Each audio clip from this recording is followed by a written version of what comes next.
Damn it, this better lead to something, I swear. Welcome to the horror show. You realize there is nowhere to run. No game to fight. Paranoia is getting alive.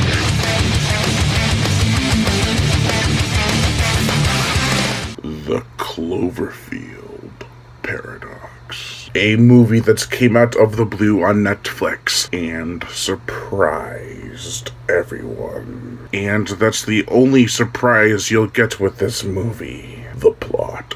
In space, aboard the Cloverfield station, a team of scientists are trying to solve the world's energy crisis with a beam of sorts. After 2 years of trying to obtain energy with this massive device, they are very close to a successful run. However, something goes horribly wrong. And where they end up will be somewhat interesting.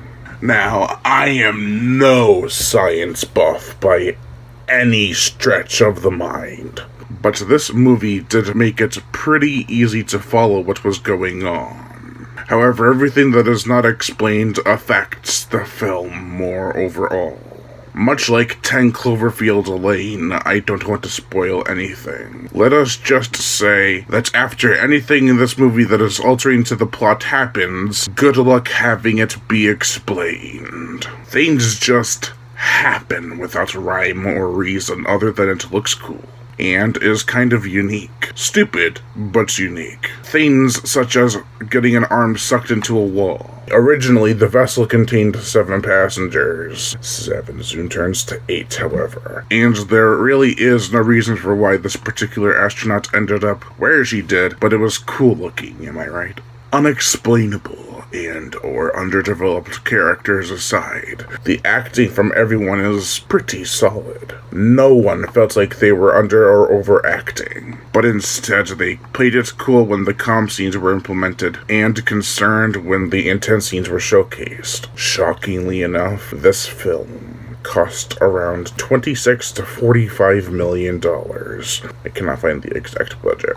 But it cost that much to make, and it took all that to create, which makes this the largest budgeted Cloverfield movie yet. Saying it's a Cloverfield movie, though, is a bit of a lie. This was originally just called God Particle.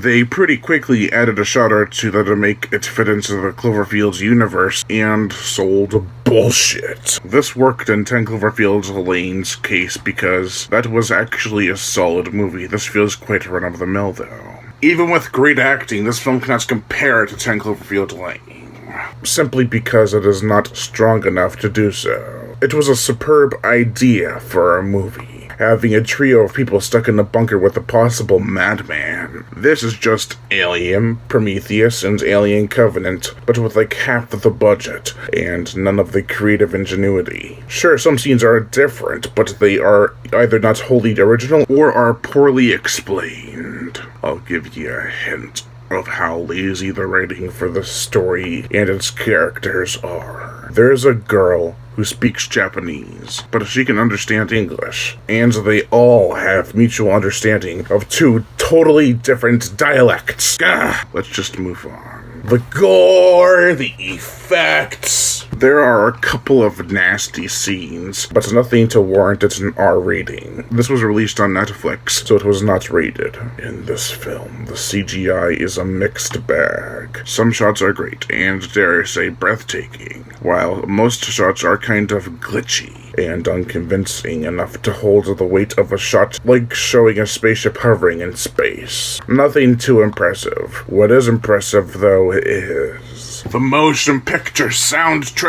Bear McCreary, who also worked on Rotten 2 Dead End and The Walking Dead, did okay last time with 10 Cloverfield Lane. This time, he knocked it out of the Cloverfield Park. While the CGI can't give you that weight most of the time, the music excels in that department. It's got a very ominous tone, yet some parts are quite majestic. So this movie, it was okay. Nothing amazing, but I didn't come out of it thinking it's downright sucked. There are some cool ideas, the acting is solid, and the music is breathtaking. While most of it sinks into mediocrity, those aspects alone help me see that it is just slightly above decent. Overall, I give the Cloverfield Paradox a 3 out of 5. By the way, and this isn't a spoiler, the ending reminded me of the ending to Halloween 3, Season of the Witch, and there ain't nothing wrong with that. I'm Brian Gatto, host of Horror Show Entertainment. Make sure to like my Facebook page in the description below and leave comments and subscribe.